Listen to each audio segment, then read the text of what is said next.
Hey y'all, what's going on, guys?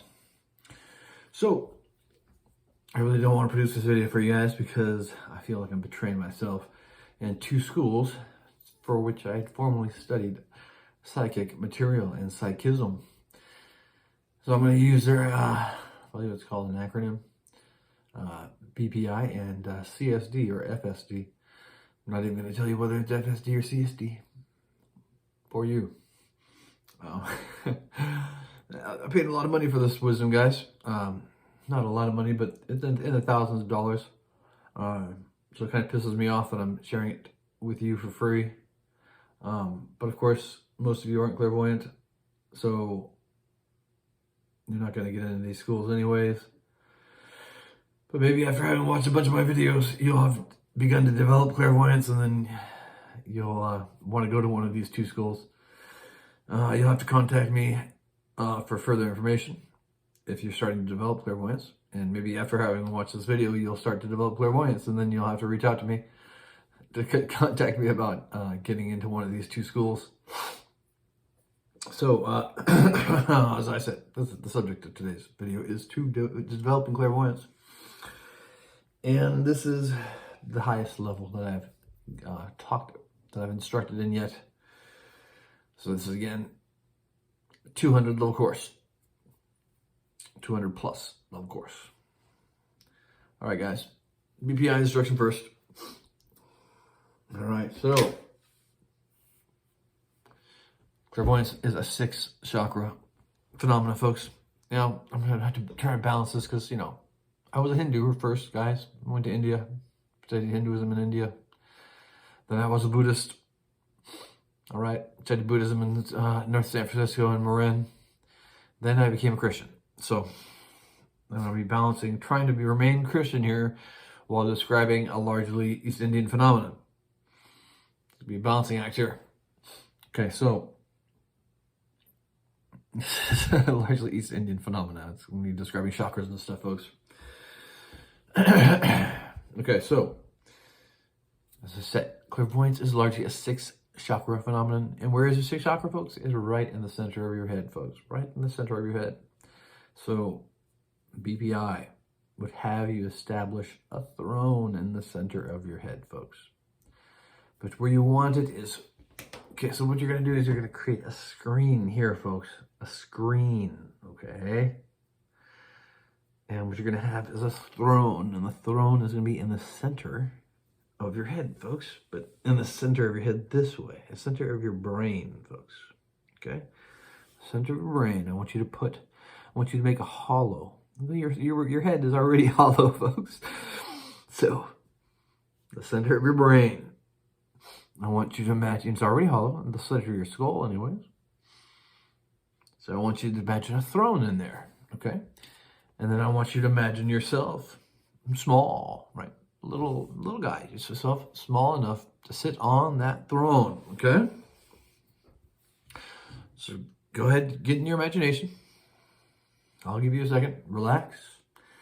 Get in tune with yourself. I'll give you a little active imagination here. Go soft eyes or close your eyes if you can. Soft eyes, close your eyes. Imagine the throne in the center of your head. Imagine the room that throne is in. The room can be as simple as your skull. Or it can be a regular type of room. So imagine the room that your throne is in. The only thing that all these rooms will share in common is a screen in front of the room. So a big window, guys. So you're looking out from your throne, out of a big window in the front of your room. That is your third eye, folks. It's also called your screen. It's your third eye, okay? You're looking out the window, the center of your head, from your throne. Okay, that is your screen. It's also your third eye. So get used to that, folks. Get used to sitting in your throne, in the center of your head. Get used to the window. Get used to your screen. Good, all good. So you'll receive psychic impressions or clairvoyant impressions on your screen. Okay, very good. That screen's going to do a little dance from now on. So now that screen may be there. What you're going to do is it's going to dance now. That screen is going to dance from being this window to receiving psychic impressions out in the environment to being this window. Okay? It's going to be here, and it's going to be out as the center of your attention. Bam! Someplace, say my nice rosary here, my wooden lotus. So that's where the center of my attention is. That's where my screen is.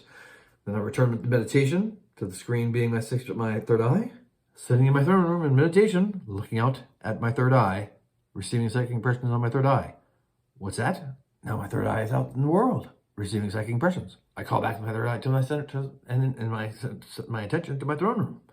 My third eye here, my screen. Okay, folks, we're getting someplace. Okay, so now we practice. So not only the meditation do we practice, which is important, but we practice being psychic with each other. This is that's key, both schools. We gotta practice being psychic in order to become psychic. So with your friends, with your loved ones, in BPI, the most common form of reading is to imagine each other as roses. I'm not going to say too much about that other than the state of the rose is a reflection of the state of the person, right? So roses are in different states of bloom, right? Just as people are in different states of bloom. You know, people have different numbers of leaves on them, or rather, roses have different numbers of leaves on them, and people have different degrees of their ability to receive. Right? That would be like their number of leaves, number of thorns, etc., etc., etc. So you read one another as roses, and I can encourage you to do that practice too, to read one another as roses. And then you discuss this with each other too. So you read one another, and actually you don't necessarily have to have a discussion with one another about the nature of the reading. In fact, I discourage it.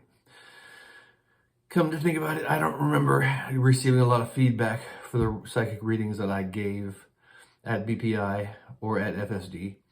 They don't discourage it, however. They don't discourage you getting and giving feedback for your reads and for your readings. But they don't encourage it either.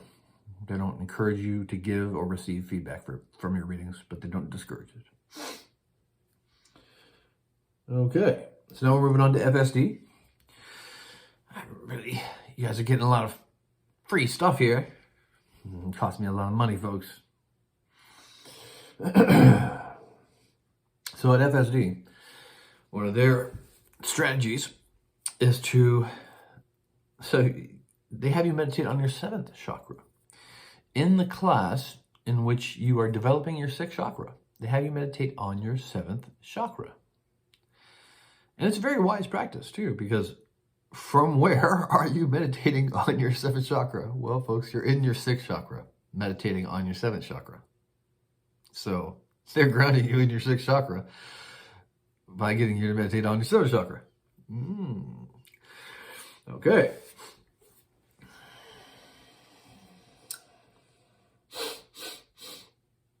But they're not all that different from BPI in regards to the rest of it. They don't read one another's roses. What they have is the practice that was most relevant and to me at the time was they had us read one another as if we had a predicament in our lives, then we were giving one another answers, symbolic answers to that predicament. So I think we may have had a couple of reads like that. You know, like what was going on in your life? Could something be improved? Do you find yourself in a particular dilemma or predicament? Let's get an answer for you. A symbolic answer for you, a psychic answer for you. So that's certainly a practice that you can have with your loved ones, is something bothering you in your life, or in your predicament, dilemma, let me help you. Let's get a symbolic answer for this dilemma.